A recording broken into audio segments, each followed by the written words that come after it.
नमस्ते, सत श्री अकाल। कैसे हो दोस्तों? I hope you all are doing great और मैं भी बिल्कुल ठीक हूँ। आज हम रिएक्ट करेंगे INS विक्रांत वर्सेस नजम उल हसन बाजवा। सो इस वीडियो के ऊपर हम रिएक्शन देंगे। चलते हैं वीडियो की तरफ और जानते हैं कि क्या इसमें डिस्कस किया जा रहा है, क्या हमें जानने को मिलता है कुछ नया। So yes, let's start.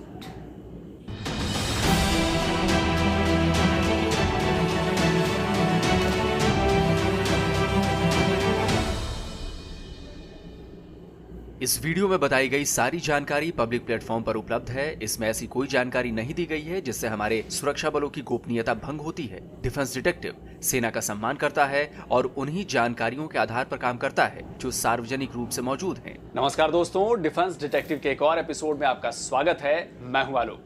तो आज के इस वीडियो में मैं आपको पाकिस्तान के एक ऐसे सुपर प्लान के बारे में बताने जा रहा हूं जिसके जरिए वो भारत के एयरक्राफ्ट कैरियर को, यानी कि अभी जो मान लीजिए INS विक्रमादित्य है या INS विक्रांत है, उसको चुटकियों में तबाह करने का दावा कर रहा है। यूट्यूब पर पाकिस्तान के एक बहुत बड़े डिफेंस एक्सपर्ट हैं, नजम उल हसन बाजवा।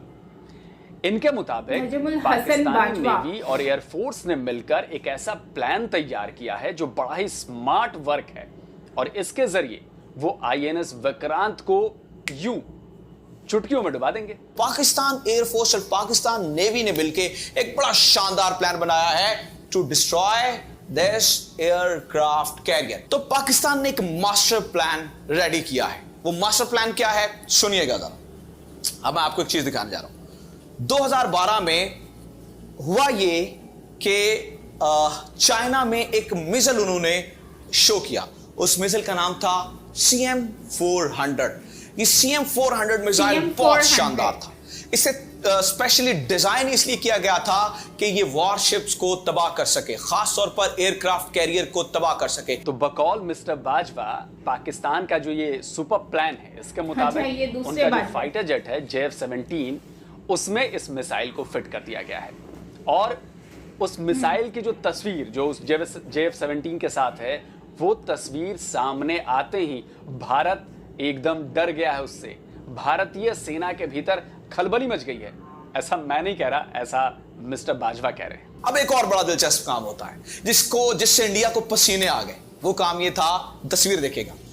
2018 में ये तस्वीर सामने आती है जिसमें ये नजर आ रहा है कि JF-17 थंडर जो त्यारा है, इसके साथ यही CM-400 मिसाइल लगे। और जब ही ये तस्वीर सामने आई तो इंडिया में ऊधम मच गया। तो फिर पाकिस्तान ने बताया कि हमारे पास ये 60 CM-400 मिसाइल मौजूद हैं जो कि पाकिस्तान ने चाइना से खरीद रखे हैं ओनली $100 मिलियन। यानी कि $100 मिलियन में हमने इंडिया को $8 बिलियन का नुकसान पहुंचाने का सामान यूं कर लिया। और इसे कहते हैं स्मार्ट थिंकिंग, स्मार्ट वर्क। अरे बाजवा जी, थोड़ा पढ़ लिख लेते, थोड़ा जान समझ लेते, जानकारी इकट्ठा कर लेते कि आखिर डिफेंस सिस्टम हो या फिर एयरक्राफ्ट कैरियर्स हैं, ये कैसे ऑपरेट करते हैं, कैसे काम करते हैं। अगर जान लेते तो आप ऐसी बहकी बातें ना कर रहे होते। वैसे मुझे लगता है कि आपने ये बातें इसलिए भी कही क्योंकि अगर आप सच बताते, सारी स्पेसिफिकेशंस, सारी तकनीकी डिटेल्स अगर सही बताते तो फिर प्रोपेगेंडा कैसे कर पाते। तो प्रोपेगेंडा फैलाने के लिए आपने थोड़ी सी इधर से बात और बाकी जो लफ्फाजी और हवा में की जाने वाली बातें हैं बिना किसी जानकारी के, वो आपने इस वीडियो में पेश कर दी हैं। और आपको लगता है कि ये बड़ा ही स्मार्ट वर्क है। तो चलिए भाई, जिस मिसाइल की आप पहले बात कर रहे हैं, जरा उस मिसाइल के बारे में जान लेते हैं।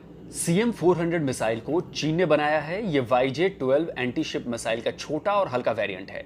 क्योंकि इसे फाइटर जेट से फायर करने के लिए बनाया गया है। इसका वजन 400 किलो है। वॉरहेड का वजन 150 से 200 किलो हो सकता है। रफ्तार 4 मैक की है और इसकी रेंज 100 से 250 किलोमीटर तक की है। अब इसी मिसाइल के जरिए नजम बाजवा जी दावा कर रहे हैं कि पाकिस्तानी एयरफोर्स भारत के INS विक्रांत या किसी भी दूसरे एयरक्राफ्ट कैरियर को चुटकियों में तबाह कर सकती है। तो अब इंडिया के इस एयरक्राफ्ट कैरियर, जो कि दो मैंने आपको बताया, उनके पास एक विक्रांत और एक विक्रम आदित्य, इन दोनों के मुकाबले में पाकिस्तान के पास अब एक ऐसी टेक्नोलॉजी आ चुकी है जिससे इंडिया का खलक सूखा हुआ है और इस CM-400 मिसाइल से अब इंडिया के एयरक्राफ्ट कैरियर को तबाह करने की पूरी तैयारी है। इससे अपने टारगेट को निशाना बनाने के लिए नीचे नहीं जाना पड़ता है। ये 34,900 फीट से टारगेट कर सकता है। दोस्तों, बाजवा जी की एक खासियत तो आपको माननी पड़ेगी, इसमें उनकी तारीफ तो आपको करनी पड़ेगी उनकी, कि झूठ भी इतने भरोसे और यकीन के साथ बोलते हैं कि ज्यादातर पाकिस्तानियों को यह लगता होगा कि भाई ने जो बात कह दी है वो बात सही होगी। अब बताइए, INS विक्रांत जो है वो इनके सामने हलवे की तरह रखा गया है, तश्तरी में पेश कर दिया गया है, और उधर से JF-17 आएगा और वो INS विक्रांत को खा जाएगा। इतना आसान होता तो फिर बात ही क्या थी। तो जिन लोगों को बाजवा जी की बातों पर पूरा भरोसा है, उन्हें मैं थोड़ी सी जानकारी देना चाहूंगा कि एयरक्राफ्ट कैरियर कैसे ऑपरेट होते हैं और क्यों उन्हें JF-17 जैसे फाइटर जेट से तबाह करना पाकिस्तान के लिए तो नामुमकिन है। इसे समझने के लिए पहले JF-17 की रेंज के बारे में जानना होगा। अभी पाकिस्तान के पास JF-17 ब्लॉक 2 फाइटर जेट है। ब्लॉक 3 की अभी चीन में टेस्टिंग चल रही है, उसके आने में अभी वक्त है, इसलिए मौजूदा ब्लॉक 2 की रेंज में आपको बता रहा हूं। इसकी रेंज है 1320 किलोमीटर, कॉम्बैट रेंज है 800 किलोमीटर और 3 ड्रॉप टैंक के साथ फेरी रेंज है 2500 किलोमीटर। लेकिन चूंकि बात जंग की हो रही है तो कॉम्बैट रेंज पर ही बात होगी, जो है 800 किलोमीटर। अब जरा इस मैप को देखिए। पाकिस्तानी एयरफोर्स का समंदर के किनारे कराची के पास मसरूर एयरफोर्स बेस है, क्योंकि भारतीय नेवी को काउंटर करने के लिए सबसे करीबी एयरबेस यही है। तो अगर अरब सागर में मौजूद भारतीय एयरक्राफ्ट कैरियर INS विक्रांत पर हमला करने के लिए अगर JF-17 मसरूर एयरबेस से उड़ान भरता है तो उसकी कॉम्बैट रेंज है 800 किलोमीटर, यानी वो इससे ज्यादा दूर नहीं जा सकता। अब ये बात तो इंडियन नेवी को भी पता है, तो इसीलिए उसने INS विक्रांत को रख दिया है 1000 किलोमीटर दूर। यहां पर तो सबसे पहली बात, JF-17 के लिए उसके करीब पहुंचना नामुमकिन है। अब दूसरे टैक्टिकल सिनेरियो पर बात करते हैं। CM-400 मिसाइल की मैक्सिमम रेंज 250 किलोमीटर है, तो कहा जा सकता है कि वो 750 किलोमीटर दूर पहुंचकर JF-17 से मिसाइल फायर कर देगा, जिससे काम हो जाएगा। सुनने में तो ये बहुत अच्छा लग रहा है, लेकिन प्रैक्टिकली ये भी मुमकिन नहीं है, क्योंकि इसमें सबसे बड़ी बाधा है JF-17 के रडार की रेंज। JF-17 में लगा है चीन का बना हुआ KLJ-7V2 airborne pulse Doppler fire control radar. अगर इस रडार की रेंज को देखेंगे तो आपको बाजवा जी के सारे सपने बिखरते हुए नजर आएंगे। लुकअप मोड में 150 किलोमीटर, वो भी V1 वेरिएंट के लिए। मान लेते हैं कि JF-17 में रडार का V2 वेरिएंट लगा है, तो लुकअप मोड में रेंज है 200 किलोमीटर, जबकि लुक डाउन मोड में रेंज सिर्फ 100 किलोमीटर है। तो जैसा कि बाजवा जी ने बताया, CM-400 मिसाइल को करीब 35,000 फीट ऊपर से फायर किया जाएगा, तो जाहिर है लुक डाउन मोड में फायर करना पड़ेगा। तो बेचारी मिसाइल विक्रांत तक पहुंचेगी कैसे?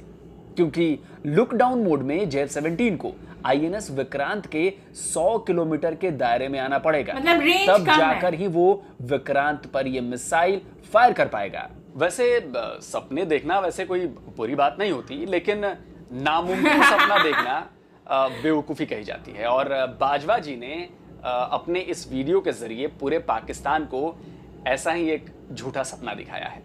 अब झूठा सपना कैसे है? अब इस वीडियो में इन्होंने ये बात मानी है कि जो एयरक्राफ्ट कैरियर्स होते हैं उनका रडार बड़ा शक्तिशाली होता है और इनके खुद के फाइटर जेट्स होते हैं, लेकिन ये नहीं बताया कि जब उनके ऊपर हमला होता है दुश्मन जेट द्वारा या दुश्मन जहाज द्वारा या दुश्मन मिसाइल द्वारा, तो उसको काउंटर करने के लिए INS विक्रांत पर ऐसा क्या है जिससे वो इसको काउंटर कर सकता है, ये वो नहीं बताया। अगर ये बता देते तो फिर प्रोपेगेंडा की जो पोल है वो खुल जाती। क्योंकि एयरक्राफ्ट कैरियर को तबाह करना मुश्किल इसलिए होता है क्योंकि एक तो इसके ऊपर यार रेडार बहुत मतलब जबरदस्त लगे होते हैं, नीचे से फिर ये जो सुपरसोनिक मतलब वो जो जिस तरीके से आबदोज काम करती है उसको भी डिटेक्ट कर लेता है। तीसरा मसला ये होता है कि इसके ऊपर अपने प्लेन्स मौजूद होते हैं, तो जो ही को प्लेन तबाह करनी है के लिए आएगा, तो जब आपने एयरक्राफ्ट कैरियर को तबाह करना है तो करना यह पड़ता है कि प्लेन को थोड़ा नीचे आना पड़ता है और करीब से आके बैलिस्टिक मिसाइल छोड़ना पड़ता है जो कि इस एयरक्राफ्ट कैरियर को तबाह कर सके। अरे भाई बाजवा जी, बैलिस्टिक मिसाइलें जो होती हैं वो फाइटर जेट से फायर नहीं होती, उन्हें फाइटर जेट्स में नहीं लगाया जा सकता। इतना तो कम से कम ज्ञान रखते आप, इसमें तो कम से कम ये बात आप नहीं बोलते। और इसीलिए कहते हैं कि प्रोपेगेंडा फैलाने वाली जो जानकारियां होती हैं ना, वो इसीलिए खतरनाक होती हैं क्योंकि वो आपकी कभी भी आपकी और आपके देश की बेइज्जती करवा सकती है, जैसा कि इस वीडियो में आपके साथ हो रहा है। और रही बात JF-17 की, तो वो INS विक्रांत के करीब तो छोड़िए, मतलब करीब तो छोड़िए, कई 100 किलोमीटर दूर भी नहीं फटक सकता। और ऐसा क्यों है ये मैं आपको पूरी जानकारी के साथ बताता हूं, आप इसको चेक कर लीजिएगा। इसमें 2 ऐसे रडार लगे हैं जो आपके JF-17 को 450 किलोमीटर दूर से ही डिटेक्ट कर लेंगे। पहला रडार है इजराइल से लिया गया एल्टा ELM-2248 MF स्टार। ये फाइटर जेट्स को 250 से लेकर 450 किलोमीटर की दूरी तक डिटेक्ट कर सकता है। दूसरा है इटली से लिया गया Selex RAN-40L 3D L band air surveillance radar.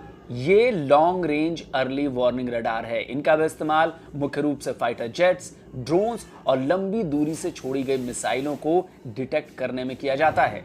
इस रडार की रेंज 400 किलोमीटर है और ये 360 डिग्री की कवरेज देता है। तो इसका मतलब ये हुआ कि INS विक्रांत को आपके JF-17 के बारे में 450 किलोमीटर दूर से ही पता चल जाएगा। और अगर किसी तरह आपने 250 किलोमीटर दूर से अपनी CM-400 मिसाइल इसके ऊपर फायर भी कर दी, तो भाई मेरे वो भी डिटेक्ट हो जाएगी, क्योंकि वो कोई स्टेल्थ मिसाइल तो है नहीं। और बाजवा जी, INS विक्रांत का जो रडार है ना, जब इतनी दूर से वो आपके JF-17 को और आपकी CM-400 मिसाइल को डिटेक्ट कर लेगा, तो फिर उनके बचने का कोई चांस नहीं है, क्योंकि INS विक्रांत पर जो एयर डिफेंस सिस्टम लगा है ना, वो दुनिया के बेहतरीन एयर डिफेंस सिस्टम्स में से एक है। और उसका निशाना इतना अचूक है कि वो चाहे ड्रोन हो, फाइटर जेट हो, मिसाइल हो, कुछ भी हो, उन सबको वो मार गिराता है। और इस एयर डिफेंस सिस्टम का नाम पता है आपने क्यों नहीं लिया अपने इस वीडियो में? क्योंकि आप उसका नाम लेते और जैसे ही नाम लेते और आपके व्यूवर्स उस मिसाइल के बारे में जाके, उस एयर डिफेंस सिस्टम के बारे में जाकर सर्च करते, तो आपका जो ये प्रोपेगेंडा है इसकी पोल बुरी तरह खुल जाने वाली थी। INS विक्रांत पर Barak 8 surface to air missile system मौजूद है। इसे भारत और इजराइल ने मिलकर बनाया है। विक्रांत पर 64 बराक 8 मिसाइलें हैं और इनकी रेंज पता है कितनी है? 150 किलोमीटर। तो बाजवा जी, CM-400 मिसाइल के फायर करने से पहले ही आपके JF-17 का काम तमाम हो चुका होगा। अगर इस पर किसी को शक है तो मैं गुजारिश करूंगा कि एक बार जाकर बराक 8 एयर डिफेंस सिस्टम के बारे में जानकारी इकट्ठा कर लें। इसके बावजूद भी अगर आपको लगता है कि आप हमारे INS विक्रांत तक पहुंच जाएंगे, तो बाजवा जी, उसके ऊपर जो 30 से ज्यादा फाइटर जेट्स होते हैं, वो क्या आपके आने का इंतजार करेंगे? 450 किलोमीटर पहले आप डिटेक्ट हो जाएंगे। मिसाइल छोड़ने के लिए आपको कम से कम विक्रांत के 100 किलोमीटर करीब आना होगा। और MiG-29K के रहते ये तो आपके सपने में भी मुमकिन नहीं है, क्योंकि आपने अपने प्रोपेगेंडा वीडियो में ये तो बताया नहीं कि MiG-29K की रेंज क्या है। नहीं बताया तो मैं आपके दर्शकों को सच्चाई बता देता हूं। MiG-29K की नॉर्मल रेंज 1500 किलोमीटर है, कॉम्बैट रेंज 850 किलोमीटर है और 3 ड्रॉप टैंक के साथ इसकी रेंज हो जाती है 3000 किलोमीटर। तो जनाब समझ लीजिए कितनी आसानी से आपके JF-17 का शिकार INS विक्रांत अपने MiG-29K के जरिए कर लेगा। एक एयरक्राफ्ट कैरियर दुश्मन के लिए किस तरह एक बुरे सपने की तरह होता है, इसका स्वाद तो आप 71 की जंग में चख चुके हैं ना। खैर, INS विक्रांत को अपने JF-17 से डुबो देने का सपना देखते रहिए और अपनी झूठी खबरों से अपनी आवाम का दिल बहलाते रहिए। उन्हें झूठ को सच मानने के लिए अपने वीडियो परोसते रहिए, क्योंकि ये तो अब भी मानते हैं कि हमारी सेनाओं को छोड़िए, हमारी नेवी को छोड़ दीजिए, हमारी नेवी के सिर्फ एक जहाज की कीमत आपकी तीनों सेनाओं के रक्षा बजट के करीब करीब बराबर है। पाकिस्तान के पास ये एयरक्राफ्ट कैरियर मौजूद नहीं है। पाकिस्तान की नेवी यहां पे लैक करती है, इंडिया की नेवी यहां पे थोड़ा सा स्ट्रांग हो जाती है। दुनिया में सिर्फ 9 मुल्क ऐसे हैं जिनके पास एयरक्राफ्ट कैरियर है, जिनमें यूएसए है, जिसमें ब्राजील है, जिसमें स्पेन है, जिसमें इंडिया है, जिसमें रशिया है, चाइना है। और पाकिस्तान के पास एयरक्राफ्ट कैरियर इसलिए मौजूद नहीं है क्योंकि ये बड़ा महंगा बनता है। अगर पाकिस्तान को अपना एयरक्राफ्ट कैरियर बनाना है तो पाकिस्तान के पास टेक्नोलॉजी भी मौजूद है, हर चीज मौजूद है, लेकिन आपको तकरीबन $6.5 बिलियन इस एयरक्राफ्ट कैरियर को बनाने में लगेंगे। और उसके ऊपर जो जहाज आते हैं तकरीबन $2-2.5 बिलियन, आप इसके भी लगा लें तो $8-9 बिलियन आपको सिर्फ और सिर्फ एक एयरक्राफ्ट कैरियर बनाने में लग जाते हैं। और पाकिस्तान का पूरा जो टोटल बजट है एक साल का दिफा का, वो है $11 बिलियन। पाकिस्तान के पास एयरक्राफ्ट बनाने की तकनीक मौजूद है। अरे भाई इतना बड़ा झूठ तो मत बोलिए यार, सरेआम, मतलब शर्म भी आएगी किसी और पाकिस्तानी को ये बात कहने में कि भाई उसके पास एयरक्राफ्ट कैरियर बनाने की तकनीक मौजूद है। अरे आपकी औकात नहीं है। औकात होती ना अभी बनाने की तो अब तक आप कितने अपने पानी के जहाज बना चुके होते, चाइना से ले नहीं रहे होते आप। और भारत की नेवी को देखिएगा, कितने सारे जहाज हमने स्वदेशी बनाए, एयरक्राफ्ट कैरियर तक स्वदेशी बना दिया है। और आपके झूठ बोलने की आदत इतनी ज़बरदस्त है ना, जो आपकी और आपके देश पाकिस्तान की बेइज्जती करवाती है बाजवा जी, कि आपने तो इस वीडियो में यह भी बोल दिया कि CM-400 न्यूक्लियर वॉरहेड लेकर जा सकता है। बताइए। ये जो JF-17 के साथ जो CM-400 है, ये वॉरहेड्स लेके जा सकते हैं। वॉरहेड से मुराद ये एटमी हथियारों को लेके जा सकते हैं। तो दोस्तों, अब तक तो आपको समझ में आ गया होगा कि ये जो बाजवा जी हैं, तथाकथित डिफेंस एक्सपर्ट, इनकी सारी वीडियो जो है झूठी, आधारहीन, विदाउट फैक्ट्स होती हैं और सिर्फ घुमा फिराकर बातों को कहना, भारत डर गया, पसीने पर छूट रहे हैं, ये सब वो सब। खैर ठीक है, उनका काम है, वीडियो के व्यूज मिलते हैं, लेकिन सच्चाई से दूर दूर तक वास्ता होता नहीं है। और ये वीडियो मैंने इसलिए बनाने की सोची क्योंकि भाई बाकी जो दर्शक है पाकिस्तान के, वो भी अगर मेरी इस वीडियो को देखेंगे तो कम से कम उनको ये तो लगेगा कि यार ये भी पॉइंट है यार, ये क्यों इतना झूठ बोलता है। अरे एक आध लोग भी अगर विश्वास कर लें तो ठीक है, खैर कोई बात नहीं। और रही बात एयरक्राफ्ट विक्रांत को डुबाने की, तो वो तो इसलिए भी और मुश्किल है क्योंकि बाजवा जी ने एक और बात नहीं बताई। एयरक्राफ्ट कैरियर्स कभी अकेले नहीं जाते जंग में, कैरियर स्ट्राइक ग्रुप जाता है और इस ग्रुप में होते हैं डिस्ट्रॉयर्स, फ्रिगेट्स, कॉर्वेट्स, समझ रहे हैं ना। तो ये पूरा दल बल साथ में चलता है और इन सब के पास खतरनाक ताकतें होती हैं, खतरनाक हथियार होते हैं और आसपास इनके फटकना। आपकी नेवी तो छोड़ दीजिए यार, नेवी तो आपकी कहीं टिकती ही नहीं है। एयरफोर्स के JF-17 को पहुंचने के लिए नामुमकिन है। कैरियर स्ट्राइक ग्रुप का मतलब यह होता है कि एयरक्राफ्ट कैरियर के साथ उसके ग्रुप में कई डिस्ट्रॉयर्स, फ्रिगेट्स, कॉर्वेट्स और दूसरे जहाज होते हैं और इन सब के पास भी दुश्मन के फाइटर जेट्स, सबमरीन्स, दूसरे जहाज और दुश्मन की मिसाइलों को मार गिराने की काबिलियत होती है। तो जो लोग बाजवा जी के वीडियो को देखकर खुश हो रहे होंगे कि पाकिस्तान ने बड़ी स्मार्ट थिंकिंग और स्मार्ट वर्क दिखाया है, तो ये झूठ का गुब्बारा है जो अब फूट चुका है। तो भाई जो लोग बाजवा जी का वीडियो देखते हैं, कम से कम भाई मेरी उनसे गुजारिश है कि भाई फैक्ट चेक कर लिया करें कि क्या हो सकता है और क्या नहीं हो सकता है। सिर्फ लफ्फाजी पर, बातों पर नहीं जाएं। खैर आपकी मर्जी है, आपको सच मानना है सच मानिए, झूठ मानना है झूठ मानिए, कोई हमारे ऊपर, कोई हमारी सेहत के ऊपर कोई फर्क नहीं पड़ता। तो दोस्तों उम्मीद है आपको डिफेंस डिटेक्टिव का ये वीडियो पसंद आया होगा। तो भाई अगर पसंद आया तो इसे ज्यादा से ज्यादा लाइक करिए, ज्यादा से ज्यादा शेयर करिए, क्योंकि सही और सटीक जानकारी देश के कोने कोने तक पहुंचे, ये मैं चाहता हूं। तो जल्दी हाजिर होता हूं एक और नए वीडियो के साथ। नमस्कार, जय हिंद।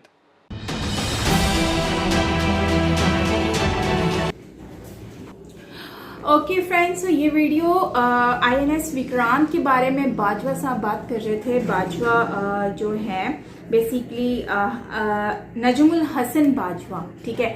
ये कहते हैं कि मतलब इन्होंने जो अपनी इंफॉर्मेशन शेयर की है तो उसको जो है वो शेयर करते वक्त वो भूल गए थे कि यहाँ पर हर किसी की नज़र होती है इस तरह की वीडियोस के ऊपर। सो इस तरह की इंफॉर्मेशन जो होती है थोड़ी बहुत इंसान को रिसर्च कर लेनी चाहिए, क्योंकि आप कुछ शेयर कर रहे हो पब्लिक के साथ तो आपको पता होना चाहिए कि आप क्या शेयर कर रहे हो पब्लिक के साथ, ठीक है।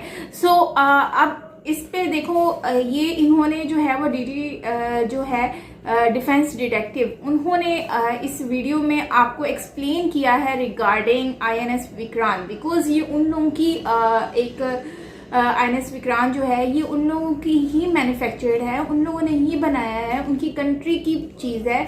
सो उनको पता है एयरक्राफ्ट जो है, एयर कैरियर जो है वो किस, उसमें क्या फीचर्स हैं। सो ये जो है वो इंफॉर्मेशन थोड़ा सा आगे पीछे करके इन्होंने जो एक्सप्लेन की नजमुल हसन साहब ने, तो उनको ये थोड़ा सा आइडिया होना चाहिए था कि इससे मजाक भी बन सकता है या कुछ भी। एनीवेज लोग तो इतना रिसर्च करते नहीं हैं, जो है बस वो वीडियोस को ही सुन लेते हैं और वो इतना गूगल वगैरह जाके करते ही नहीं हैं, जहाँ तक मुझे आइडिया है।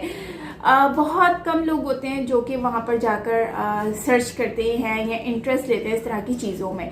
बाकी जो INS विक्रांत जो है एयरक्राफ्ट जो कैरियर है, इसमें इसके रडार इतने स्ट्रॉन्ग हैं, इतने इसको इस तरह से बनाया गया है कि दूर से ही जब कोई मिसाइल आता है, कुछ भी आता है, तो उसको रडार डिटेक्ट कर लेते हैं कि हाँ ये आ रहा है। तो जो मतलब रडार जब कर लेते हैं डिटेक्ट, तो उस टाइम पर वो अपने आप को बिल्कुल जो है ना वो रेडी रखता है कि हाँ अब जो है मतलब दुश्मन जो होता है ऑपोजिट लाइक जो खड़ा हुआ है, तो वो क्या करते हैं, वो खुद को पहले से ही रेडी रखते हैं। ठीक है।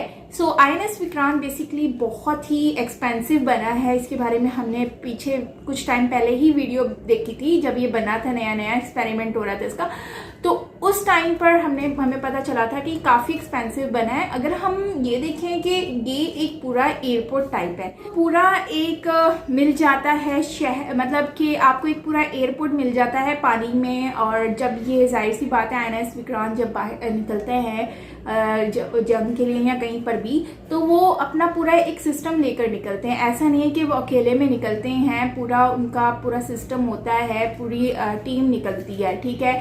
सो इसके अलावा जो हमने देखा कि INS विक्रांत मतलब कि वो बहुत एक्सपेंसिव बना है। अगर हम पाकिस्तान की बात करते हैं तो पाकिस्तान के पास इतना बजट है ही नहीं कि पाकिस्तान ही बना सके, क्योंकि हमारा ऑलरेडी ऐसा बजट है कि हम लोगों की इकनॉमी जो है उसके अकॉर्डिंगली अगर आप देखते हो या GDP की अकॉर्डिंगली देख ले हो, तो हमारी इतनी ईयरली इतनी इकनॉमी नहीं बनती, GDP नहीं बनती जितनी जो है इस पे एक्सपेंस लगेगा। ठीक है, INS विक्रांत पे। और दूसरी बात, हम लोग खुद दूसरों से ख़रीद रहे हैं, चाइना से ये सारी चीज़ें जो है वो ख़रीद रहे हैं। सो हम फिर कैसे कह सकते हैं कि ये जो है हमारे अपने पास इतनी ऐसी टेक्निक्स हैं। अगर ऐसा होता तो हम भी तो कुछ अपने से मैन्युफैक्चर कर पाते।